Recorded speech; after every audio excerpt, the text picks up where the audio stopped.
So now I'd like to turn it over for our next panel and welcome Anya Schiffrin to the stage, who will host.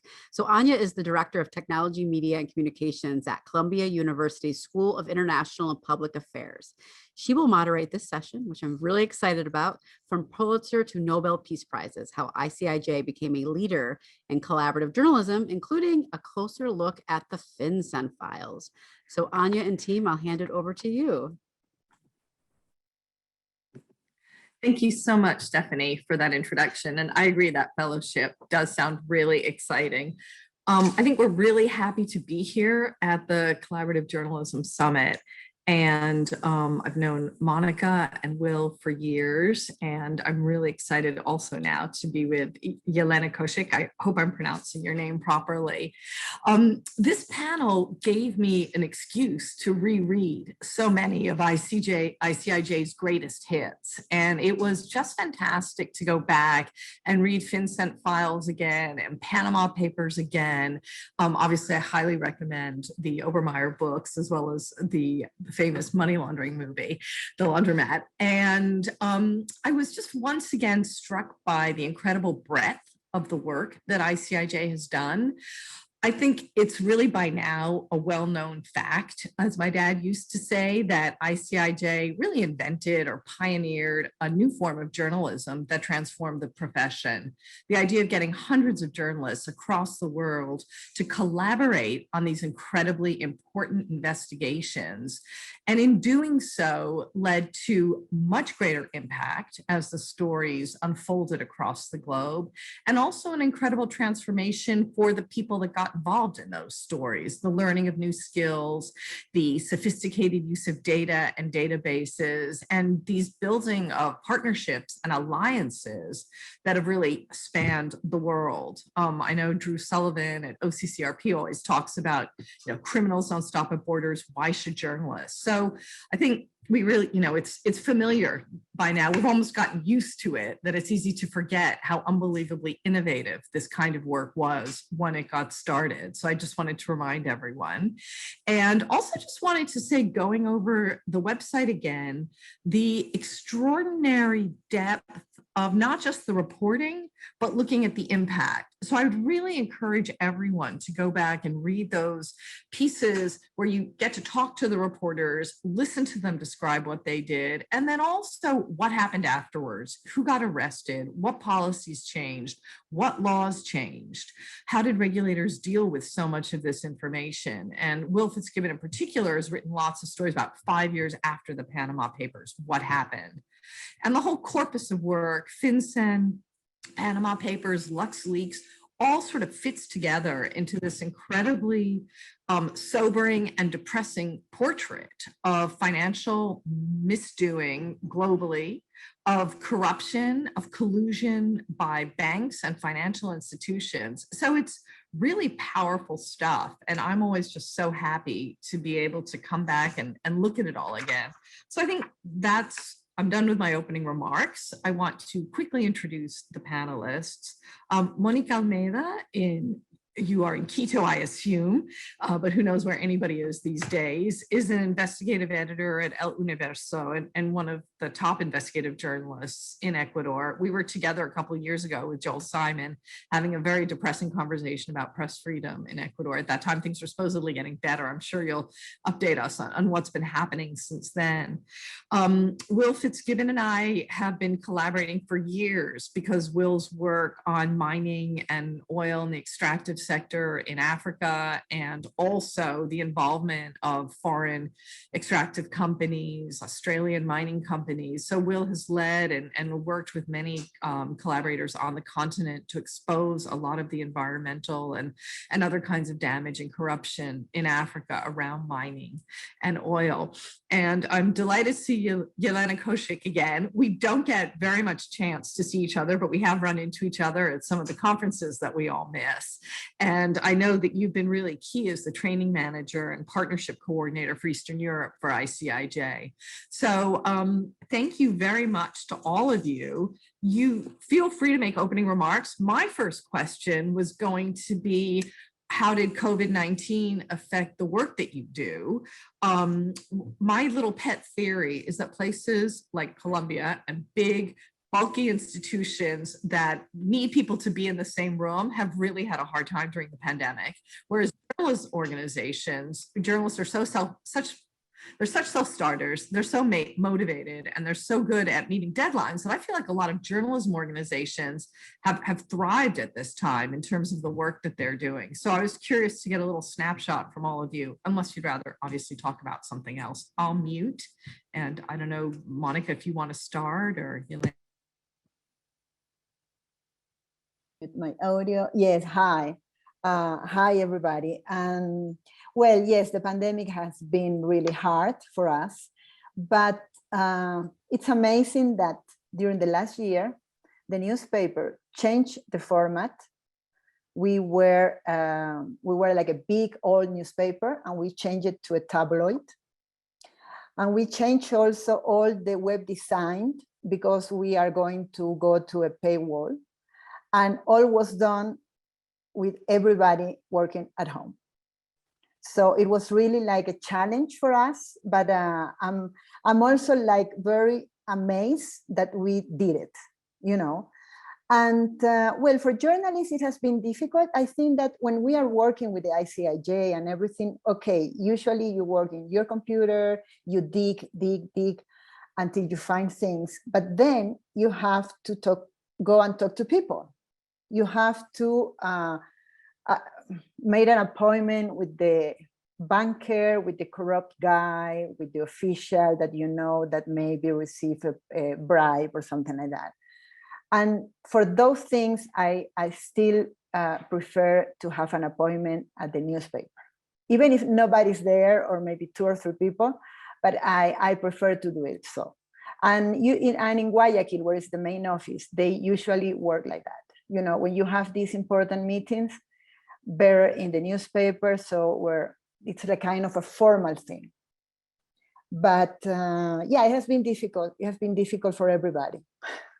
But we keep working. That's it.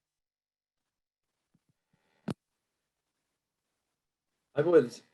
Hello, everyone. It's great to be here speaking about this topic. And it's really lovely to see Monica. She is one of ICIJ's best and most favorite collaborators.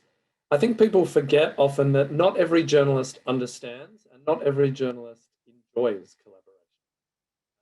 And that's not a criticism of those who don't, but I think we need to keep that in mind when we talk about it. Because it's not a one-size-fits-all kind of thing. Recognizing that collaboration is kind of... Well, it's a bit hard to hear you. Yeah, I was gonna say, Will, if you want to move your mic maybe a little bit closer to your mouth, I think we're gonna better read there. Okay. I've noticed in life, there's always a trade-off with headsets. Yeah, also don't forget to check the source of your audio on Zoom, because I feel like maybe it's not set to your headset, but we're good. Continue. Shall I come back to you? I'll have a look. I think you're good. Okay. I was just saying, in terms of COVID-19 and the distance that we've been forced to observe during the past year in our investigations, it has been challenging. You know, people think that ICIJ is known for data dumps, that somehow we wake up every morning, that we have access to millions of files and that stories write themselves. But as I think everyone on this call knows, that's not really how ICIJ collaborations work. That's not how collaborations work. You know, Jelena and I and Monica, we know that 60 to 70% of a strong collaboration is about interpersonal interaction. It's about creating those bonds of trust and those bonds of experience, so that when a journalist from America reaches out to a journalist, that journalist in Nigeria feels comfortable and safe in sharing information and in sharing their storylines.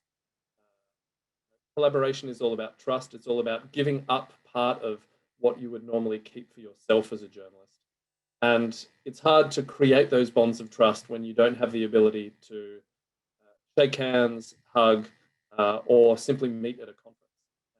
As much as the FinCEN Files showed that cross-border collaboration works, I think it works because ICIJ has been doing it for so long, in part, but also because we know that, or at least are hopeful that within a few months' time or next year, we'll be able to resume in-person meetings that make things possible. Well, we're Okay. still having a little, some problems, so we're going to let Jelena speak while you both address that. And, but that was interesting. And I understood part of what you were saying, I'll just restate, was this point that the trust and the bonds that the ICIJ journalists have with each other and have to have with each other in order to do collaborative work, it's harder to establish those bonds when you're virtual.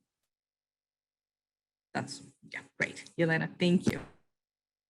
Hi, Anya. Hi, everyone. It's great to be here online. So I like actually this real inspirational speech in a way when it comes to addressing the difficulties on working under COVID, because it has been one of the most challenging year in the collaboration world, in the journalism world, especially because you can imagine doing the project as big as FinCEN Files, as you mentioned. So we had over 400 journalists. We had people from 100 plus media countries.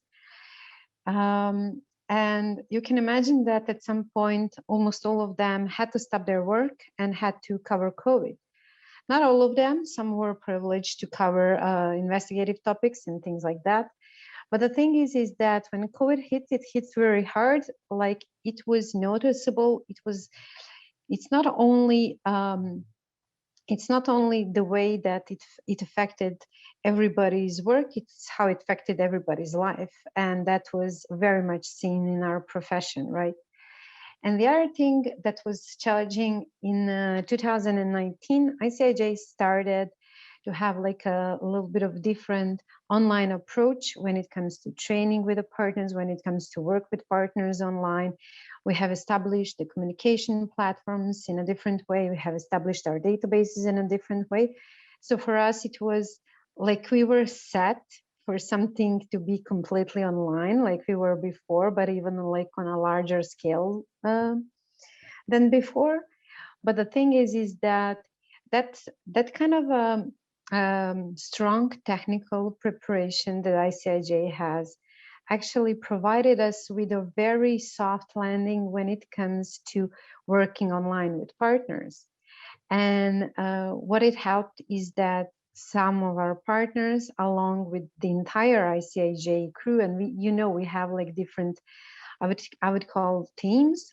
There are not so many people, but there are still teams that have worked separately, during this era. And then once partners slowly but surely came back after, a few months of high uncertainty everywhere, we managed to continue quite well. And as you know, managed to publish FinCEN Files, which became very high-reaching project and one of the most extensive project that we have ever worked on.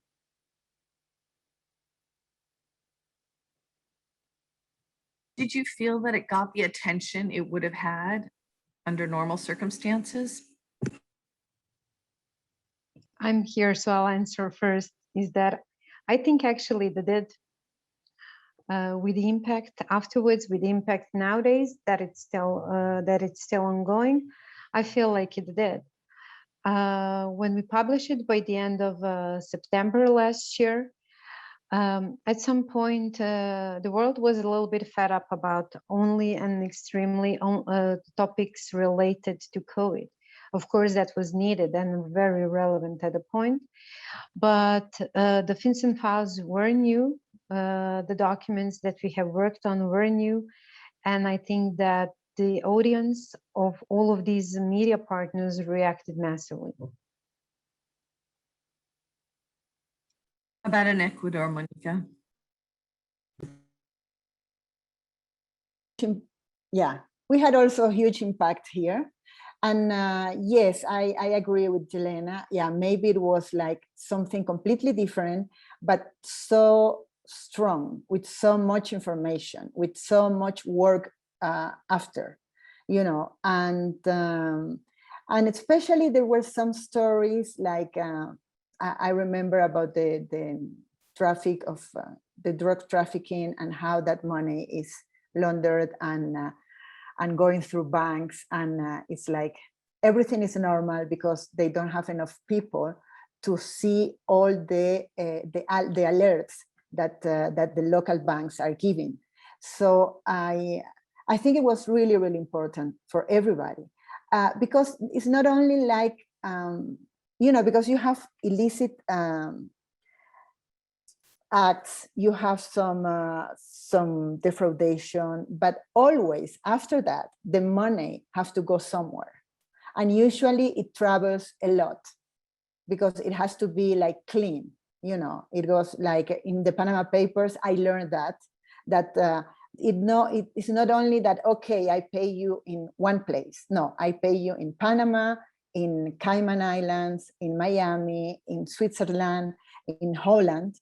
But it's little by little. So I will make it difficult to understand how the money went, how the money traveled. Yeah. I'm going to jump in and hope that my microphone's working better now. Good.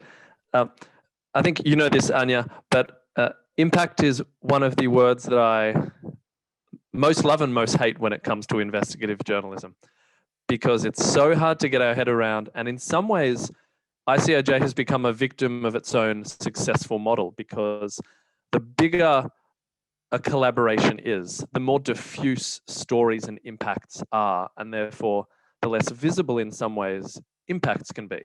If you're writing a story about a small town and it focuses on the mayor of that town, for example, it's very clear where the responsibility lies, who's to blame, and the root of the most necessary impact or reform.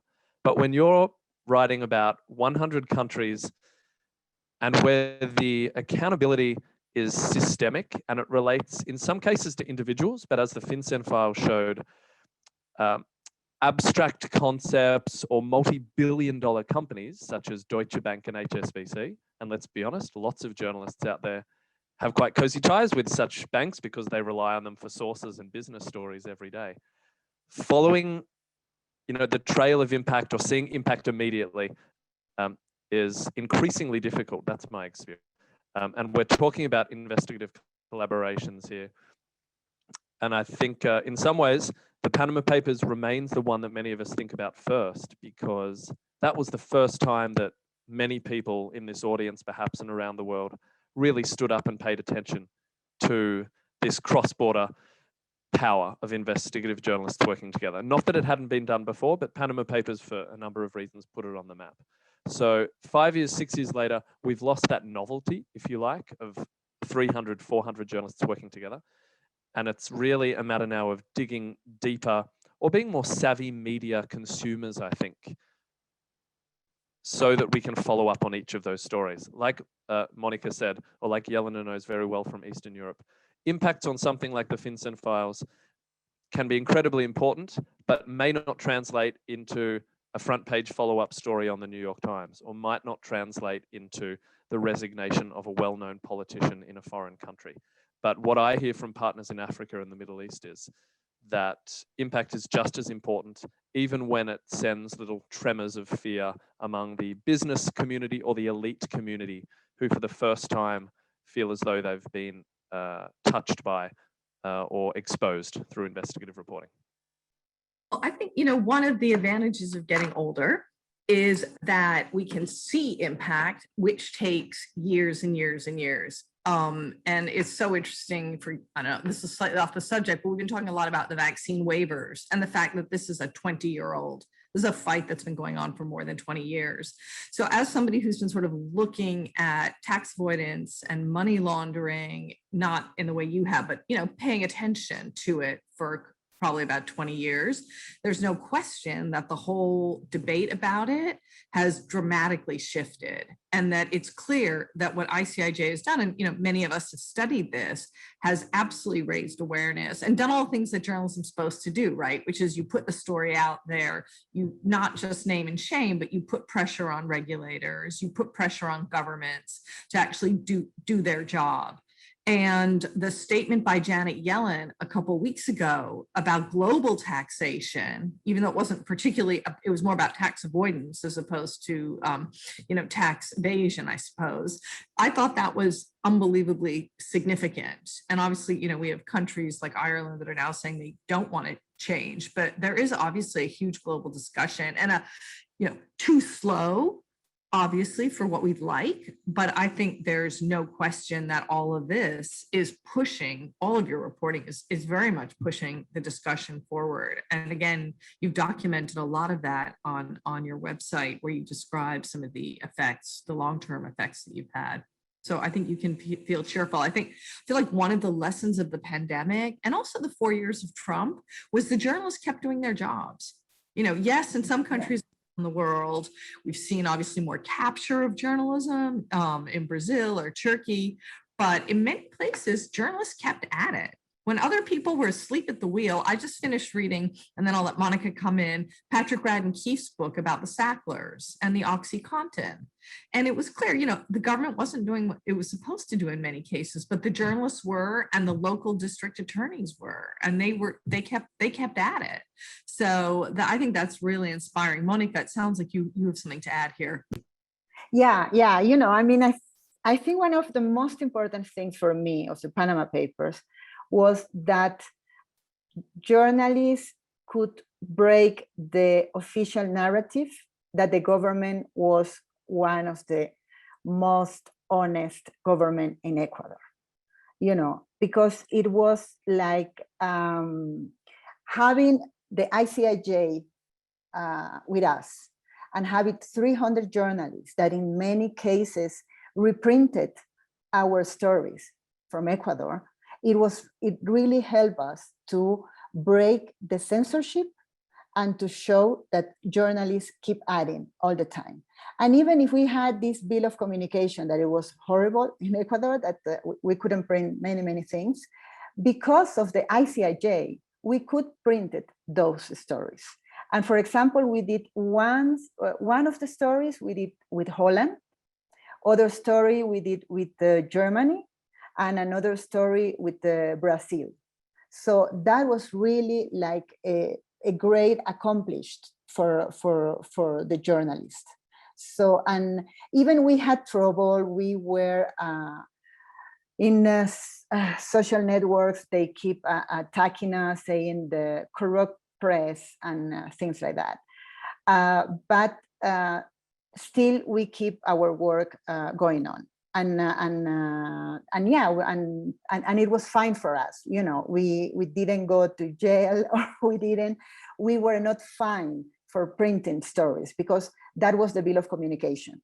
The government could fine the media for printing things. So yeah. So that's why I feel also so glad that I was part of that team. I was wondering also, the stories that aren't getting told right now or aren't getting heated, do you feel like COVID has sort of distracted people, maybe given cover to different companies and financial institutions that sort of can get away with all sorts of things because people are so focused on COVID? Like, from all the places that you cover right now, what are you seeing in terms of that? Has COVID helped people sort of get away with all kinds of stuff? Well, I mean, I don't know in the rest of the world, but in Latin America, we have COVID corruption too. Corruption related to COVID, to medicines, to vaccines, and things like that. So investigative journalists have been very, very busy with all this.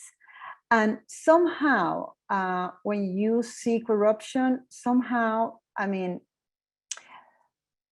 at the end, some of the guys are the same that appear in other stories. Because I think that, it's not one big organization, of course, no. But there are different organizations that in a way have to communicate each other or to receive the help of others to launder the money or to send the money out of the country, or because of the regulators have to sign a paper or not, and then you keep coming to the same people again, and it's like everything is a little bit related. So I don't think that because of COVID we have been distracted 100%. In a way, yes, we have been distracted, but the sad news is that we have discovered how corrupt the health business could be, you see? Yeah, so maybe we are not so aware of the mining business or something like that, but we have been covering the health sector all this year, and it has been, yeah, you just realize that there is a lot of things to do there, because we need more transparency, and we need more openness from the government to show how they decided to buy this or that. Why a bed for a hospital costs 1,000 times if you buy it in Guayaquil or if you buy it in Quito, So it's, and for that, we need also help from outside, because in one of the stories I wrote, thank God I talked to a guy who used to work for the Inter-American Development Bank. So he sent me a list of all the prices, international prices, that were more or less reliable. And then you start to discover how inflated the prices were in Ecuador, for example.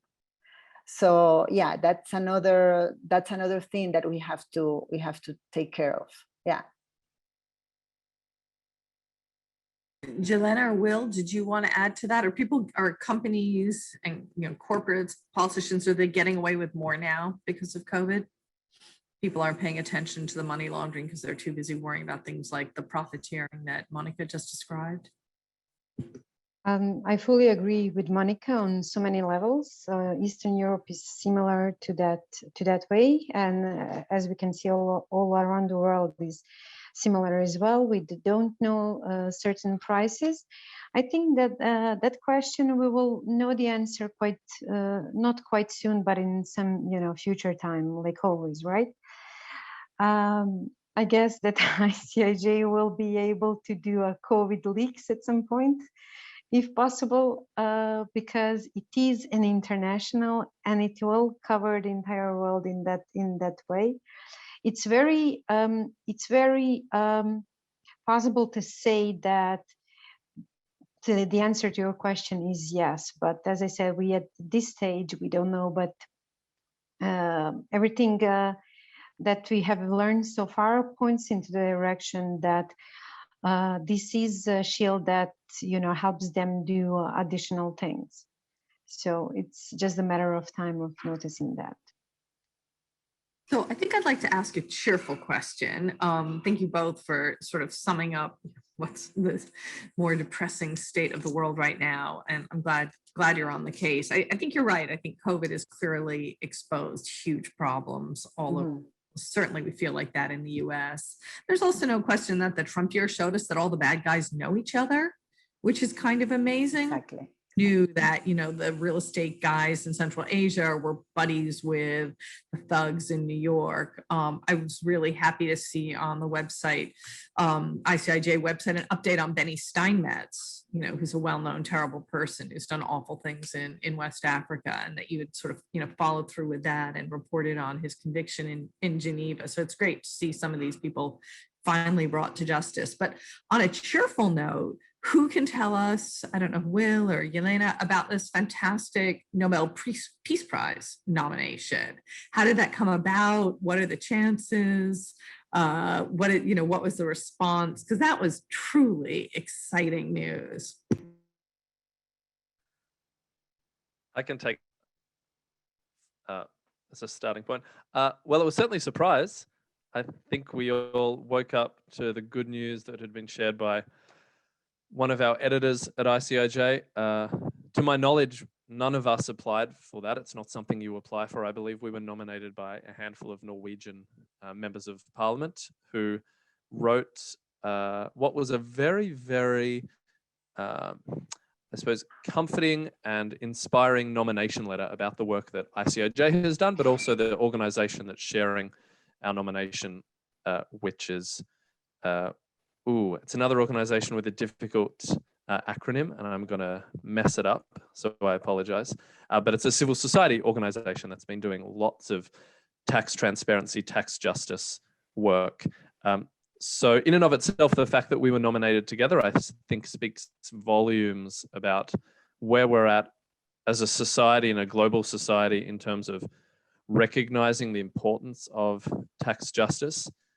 And for ICIJ as a non-profit news organization, it won't surprise any of you on the call to realize that it put a great big smile on our boss's face and on our fundraising department's face, because that kind of thing really helps give all of us the encouragement to continue and also direct a bit more attention to ICIJ and the work that we do. Because to go back to what we've been saying previously, investigative journalism, especially collaborative journalism on the topics that ICIJ deals with, is not really a matter of immediate impact. It does take some time. Sometimes we put out a great story. I've done this before. I'll publish what I think is my best work ever, and then it gets less attention on social media or less attention in other media environments than a blog post that I spent 15 minutes writing, for example. So this recognition will really help ICIJ continue doing its work. I guess we'll find out in a few months whether or not you be surprised, and we'll be going to Oslo, I think in December for the ceremony. So I see we've got some excellent questions in the Q&A. And so Anthony Advincula is asking, have you done any collaborations with ethnic publications in the US? The US diaspora has a strong connection with their countries of origin. And you gave some examples, Ecuador News, or I'm sorry, I don't know how to pronounce Novi Dijanek in New Jersey and Illinois. Do you work with ethnic publications in the US was one of the questions.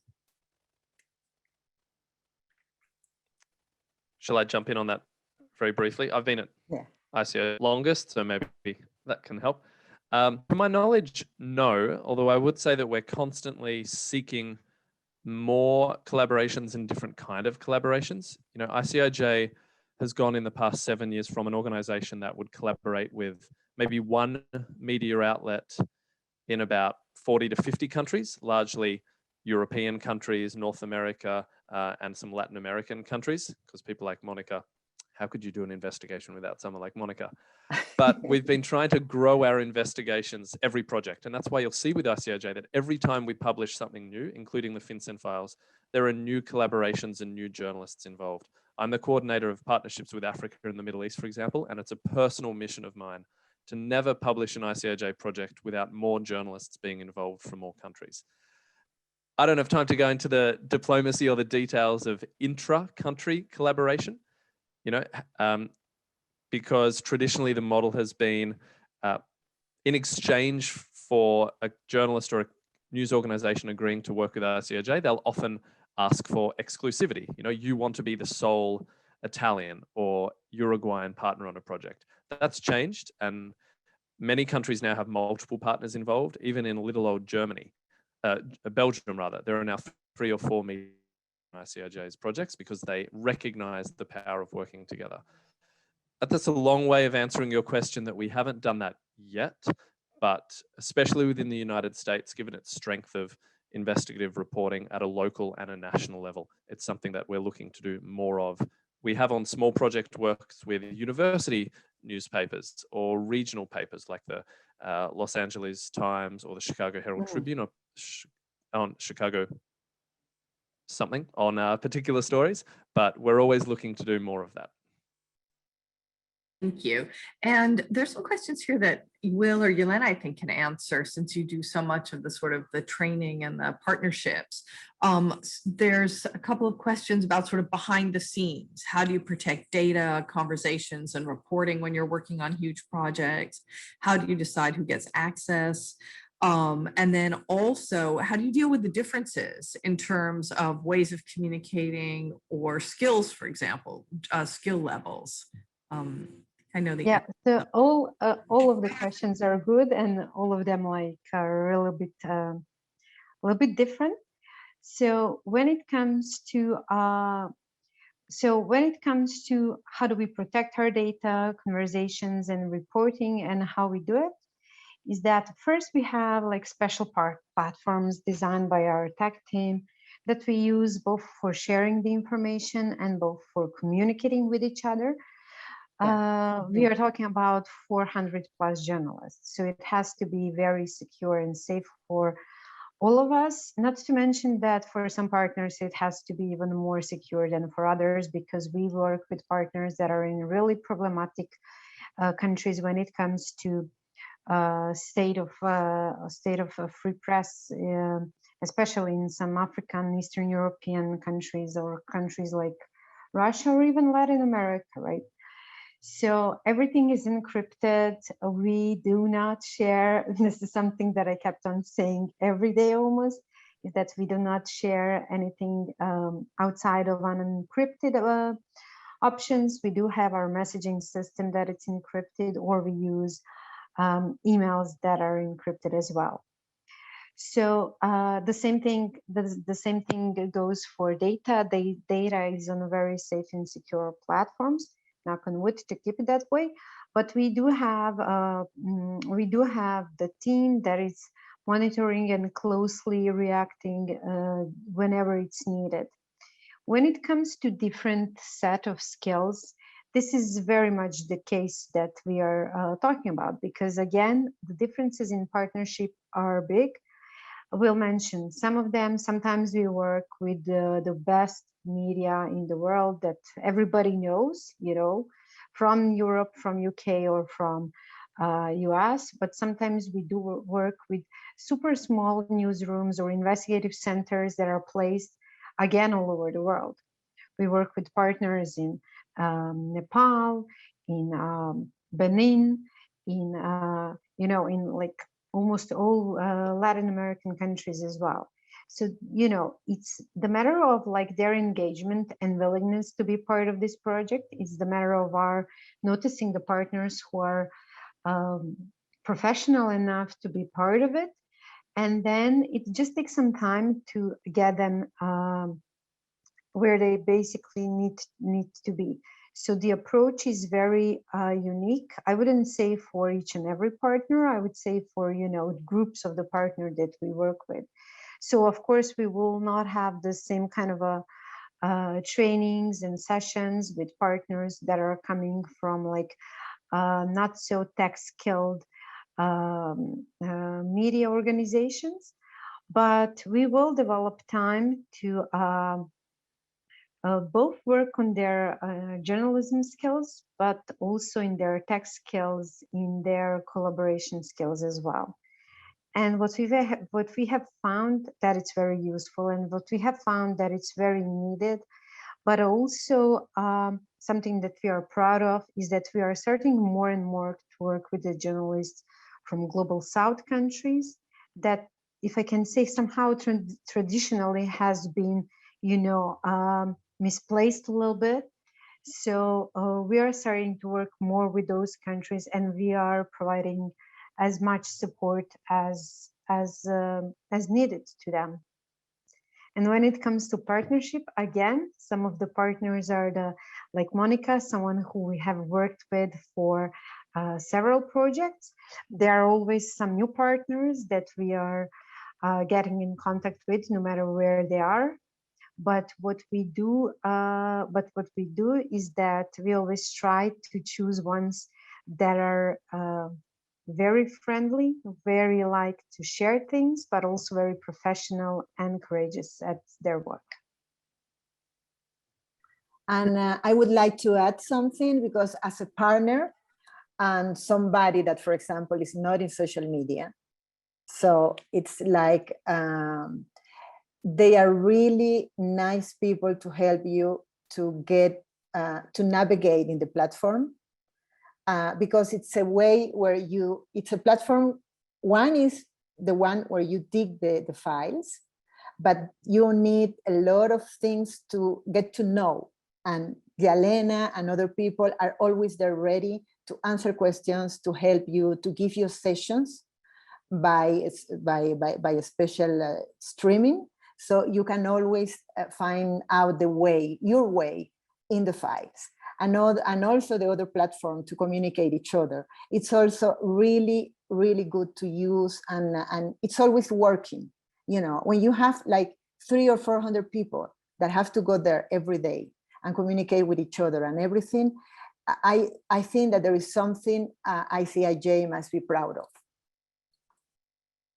And Monica, I wanted to ask you to address this question from Mike Sherry about how do journalists cope with the harassment and the threats. And I'll just add, I was actually discussing this with Emily Bell yesterday, that the threats are so multiple now and so multivarious. You were talking about social media. So many of the threats are now online, and the doxing, and they're aimed at women, and they're silencing women, and they're silencing women.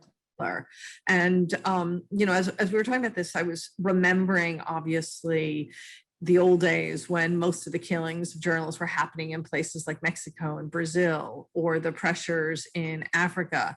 But today there's just so many kinds of threats from sort of all fronts. Can you talk to us a little bit about how brave the journalists are? And I'll just plug books, right? Global Muckraking and African Muckraking, which were right? They were anthologies of investigative journalism from the global South. And after those books came out, so many of those people were still getting arrested. We did even a chart of how many of those journalists had been killed, how many had been put in jail, and the ones who were alive were still getting harassed. So can you talk about that? I mean, Ecuador is it's like a day-to-day thing, because you always have to think about it.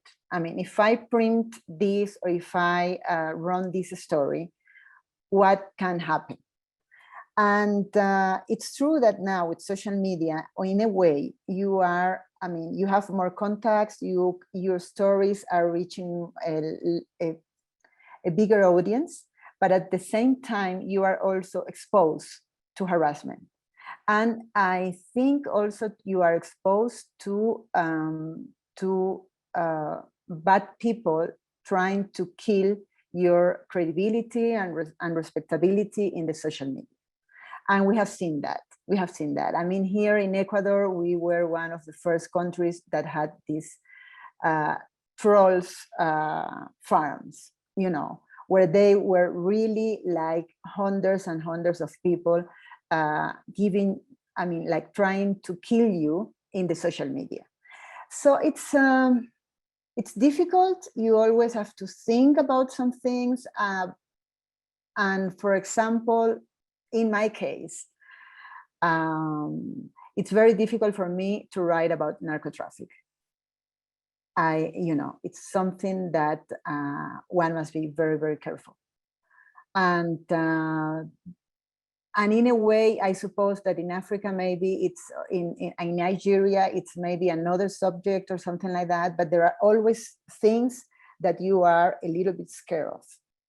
And, but in a way, on the other hand, you are always a journalist, and you are always thinking, no, I have to print this, because I have to print it, I have to say it.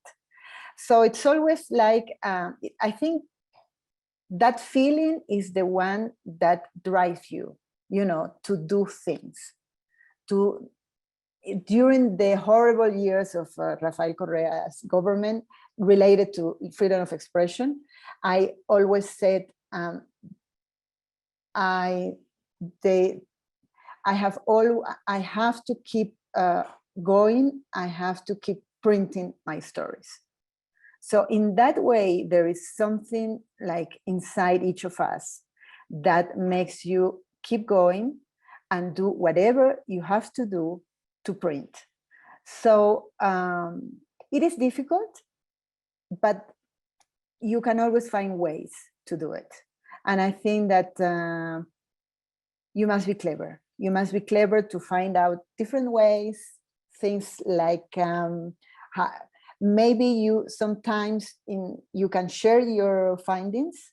So if inside the country there are 2 or 3 media that are printing the story, then it could be also best, you know. So we learned a lot during the years where we had all this repression and this harassment being a journalist during Correa's government. But we learned how to defend ourselves. And I think that maybe that also makes you learn our rights and how to defend them better. So yeah. Thank you, Monica. And I really want to shout out to Sarah Stonebelly, who asked a great question. And Sarah, I think, well, first of all, I just want to remind everybody that Sarah did a fantastic report a few years ago on sustainability, which I'm quoting all the time about sort of under what conditions can independent outlets survive. And Sarah's now working with a whole group of people on a big report that looks at this relationship of advocacy and journalism, which is something obviously Gates Foundation is very interested in, particularly Miguel Castro, and I've worked on a little bit myself.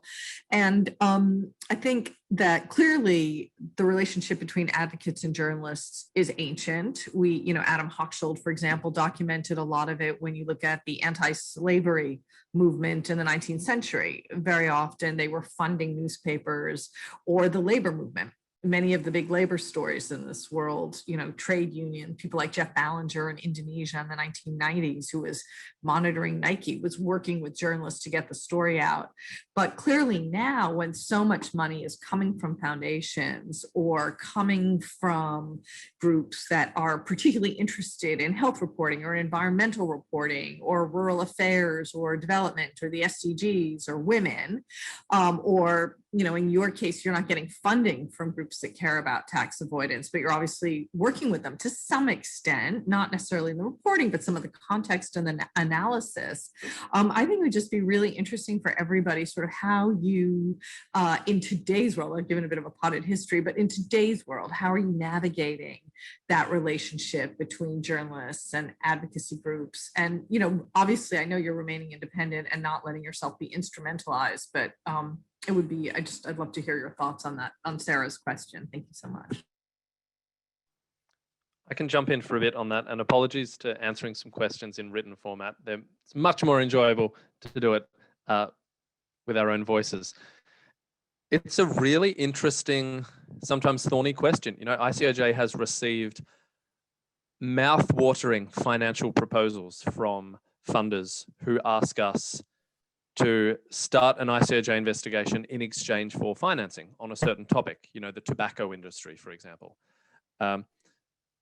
And we've had to say no time and time again, and we'll continue saying no.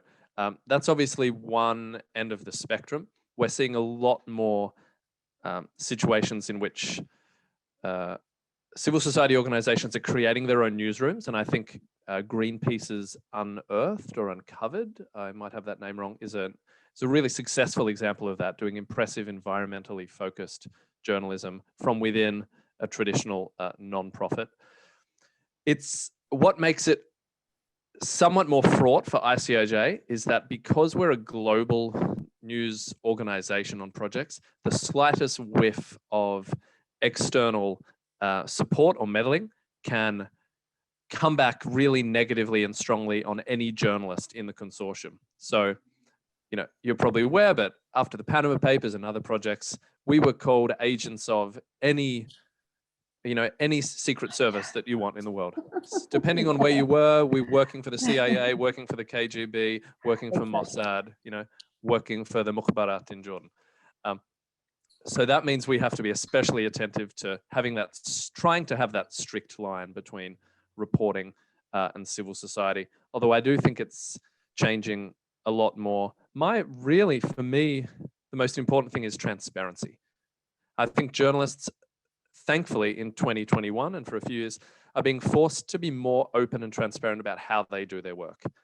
How do we decide what stories we publish? How do we decide what data we make public and not? And also, how do we work with experts and civil societies? I do worry sometimes when I'll read an investigative piece and I'll see a quote from an expert who works at an organization, and I know that that organization funds the news organization, but I don't see any reference to that in the story. It's little things like that that I think we are constantly needing to improve on, so that everything's out on the table, and so that, as usual, readers can make their own decisions. I would only quickly add that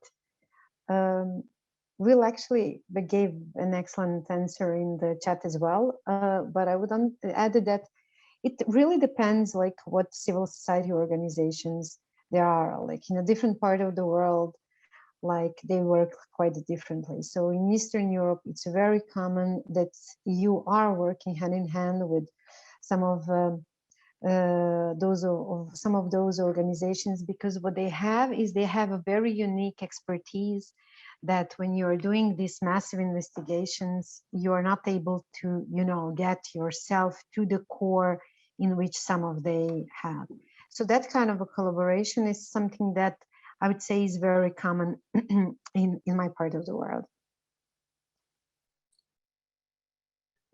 Will, speaking of collaboration, there was a question that I wasn't sure if you were answering in writing or in person about how does ICIJ work with other journalism organizations, such as OCCRP or other cross-border groups. I'll just, by the way, give everyone a preview. I was on a Zoom with Anton Harbour this week, and they've just finished a mapping of investigative journalism in Africa and where it comes from. And they found that there's 38 centers around Africa, basically all funded by donors. And they're each like a little sort of beacon of light. I don't think that they're necessarily collaborating that much together, but I don't know. But Will, did you want to talk about this or just continue answering in this Sure. question? Sure, because I was interested in answering that question. I mean, let me tell you, everyone gets us confused, first of all. Are you ICIJ? Are you ICFJ? Are you OCCRP? I mean, it's a good position to be in, because all of these organizations are doing good and important work. And look, if ICIJ could rebrand tomorrow and start from scratch, we'd probably choose a similar name. Someone hung up on me yesterday when I told them I was from ICIJ. But I think it is important for people to understand and for ICIJ to continue to explain our points of differentiation, because they do exist. ICIJ, for example, is not a training organization per se. We don't, Jelena is our training manager, but on ICIJ projects. So we don't, unlike other news organizations, run trainings for 50 journalists in a room on general topics. We also don't pay journalists to be on our projects.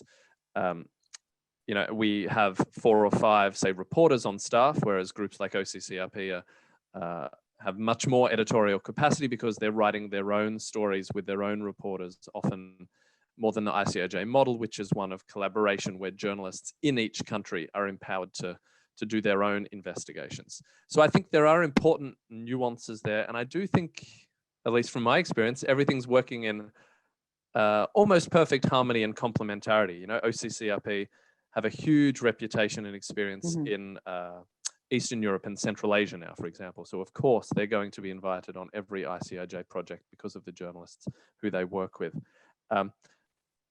There is pressure in this day and age of restricted funding for civil society organizations and journalism for different organizations to condense and merge forces.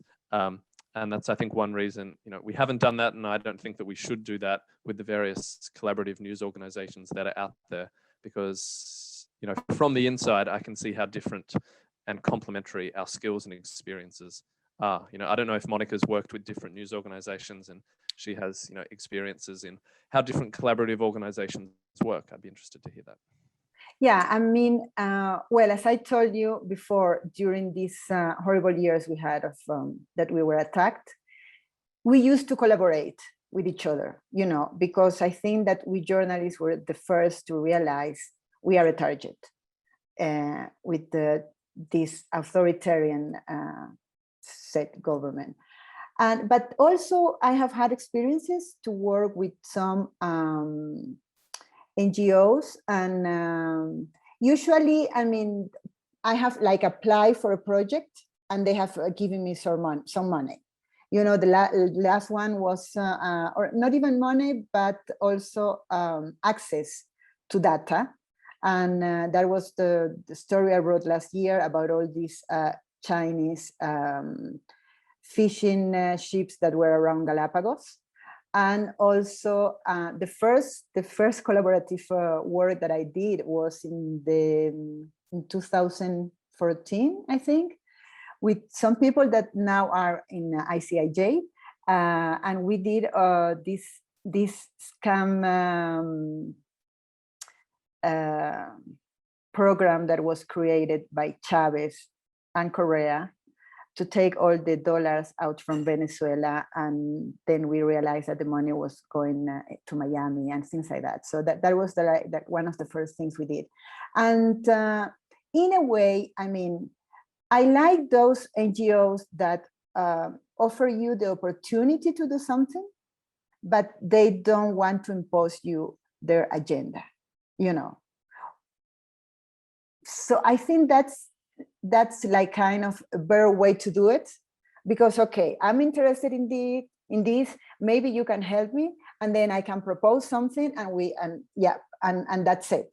But don't try to impose me your themes or your subjects, so I will be like kind of a journalist to your service, you know, because a journalist must not be the only people that journalists have to serve are the readers and the public. That's it. So but in these times where the legacy media are less, they are kind of less powerful, because you have those little outlets that receive money, and not everybody wants to pay on the internet, and it's more rare to find people who wants to pay for a printed newspaper. I think that, yeah, there must be a way to get to find it like a common ground of collaboration. You know, for example, for us is we have worked already with during the COVID pandemic. We have worked with small website, also investigative journalists. And we have worked together, and we received some financings from outside, but we don't see each other as a concurrence. So I mean, you know, if you do like a good story, either they read it in a Universo or in a news website. So yeah, I think that one has to think about the public interest always. You know, for a journalist, I think that you have to have written this here, and then you will take the right decision. So it's interesting. I feel so lucky to be in this world of journalism and academia, because I feel like we're the most optimistic people that exist. And saying that to me last night. Whenever I meet people who say, oh, the world's so terrible, how do you stay sane? And I think because I'm surrounded by students, and because I'm surrounded by incredible investigative journalists, right? So I know that everyone wants to probably stretch their legs before the lightning talks. So we're going to wrap. But I want to say, first of all, that this was so inspiring, as always, really interesting to get an update from all parts of the world. And I think the sort of main message was that even though COVID's been tough, you've all adapted, and now you're covering a lot of things like the profiteering, like the impact of COVID, as well as you're changing how you're doing business, as Monica described, the going digital very quickly. And I know that you're working on a very big project right now that we'll find out more about, you know, later this year or next year. I think other people have been inspired too. I see that Jose Gonzalez has already put into the chat some requests for collaboration and some new story ideas about disaster relief in the Caribbean. So that's always thing when a panel leads to more collaboration. I know if we'd been in the room together, we'd probably all be hatching up a whole lot of new things, but at least we're managing to do that on Zoom. So really just wanted to thank Jelena, Will, and Monica for this fantastic presentation. Obviously, the staff has been wonderful. I don't know Joe, but he's been really doing a great job on tech, and Stephanie and our hosts. I'll turn it back over to Stephanie, and then I know people will probably be going to the other events and the lightning talk. So thank you so much for letting me come today and join this wonderful panel. Thank you, Anya. Thank you. And thank you to everyone from ICIJ. What you do is so inspiring. I mean, Anya summed it up perfectly. And I'm just really grateful that you were here to share that with us today. And I really look forward to seeing your next investigation when it comes out and all the other work that you'll do.